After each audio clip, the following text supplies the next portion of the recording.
let's take a moment to celebrate the life of Vivian E. Robson, the author of this book, The Fixed Stars and Constellations in Astrology. This gentleman passed away on New Year's Eve, December 31st, 1942. He was born in Birmingham, Alabama on May 26, 1890. This is the gentleman's birth chart here. So this gentleman, he was a well-known English astrologer who combined a practical knowledge of mathematics and astronomy with a thorough knowledge of traditional astrology. He read French, German, and Latin, and he was well-knowledged in medieval and Renaissance astrology. His books became very popular. So, this gentleman in this book, he labels the Kabbalah constellations associated with tarot cards. And I reference this book a lot to create the Manziel Tarot, which I created. Now, let's visit Richard Hinckley Allen and let's celebrate him. He wrote the book Star Names and Their Meanings. This gentleman, he was born in Buffalo, New York, 1838, and he passed away in Massachusetts, Northampton, in 1908. He was a gifted polymath and amateur naturalist. He had a wide range of friends. His ambition was to pursue astronomy, but because he had poor eyesight, he became a successful businessman instead, and he kept astronomy as a hobby, and he wrote this book, and I'm very happy he did write this book. Now, this book did get some criticism. If we go further down here, Frederick Pohl in 1965, he called the book a fine book, and it was criticized by Paul Kunitz and Gary D. Thompson for using obsolete sources and thereby being unreliable on star names and their derivation. Thompson maintains that the discussion on star names is especially unreliable as regards to Arabic star names and otherwise also to Mesopotamian and Egyptian constellations and star names.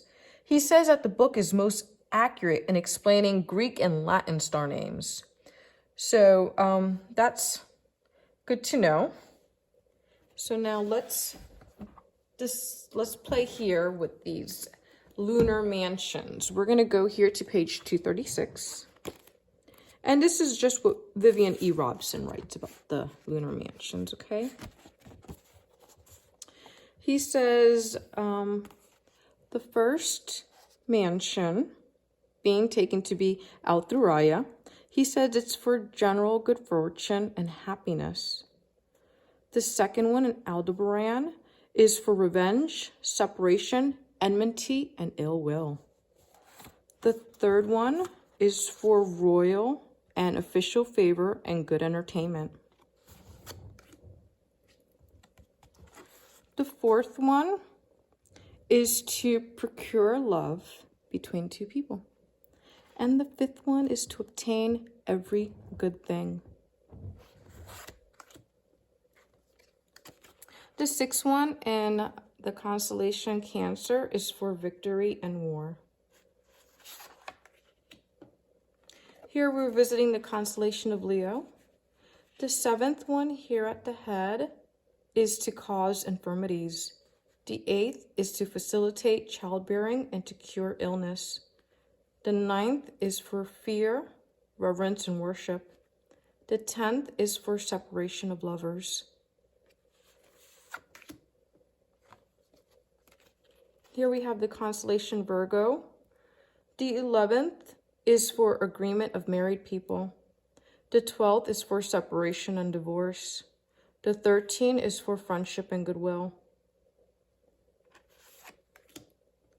The 14th in the constellation Libra is for gaining merchandise.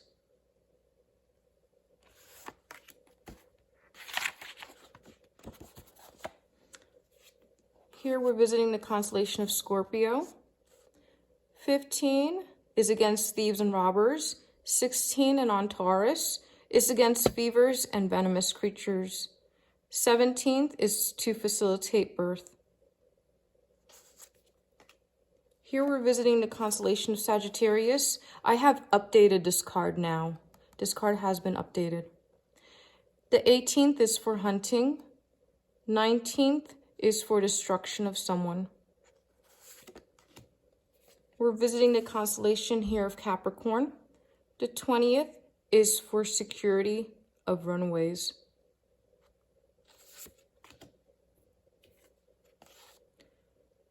21 is for destruction and wasting. 22nd for multiplying herds of cattle.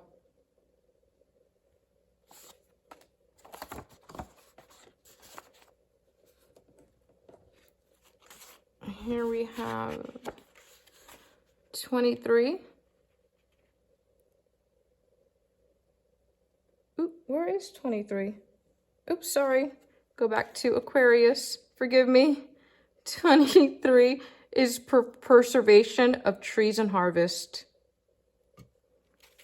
Let's visit here the constellation of Andromeda. 24 is for love and favor. 25th is to destroy fountains, pits, and medicinal waters. 26 is for catching fish. And the last constellation here, we have Aries. We have 27 for the destruction of someone. And we have 28 for the reconciliation with royalty. I hope you enjoyed visiting those mansions with me, according to Vivian E. Robson.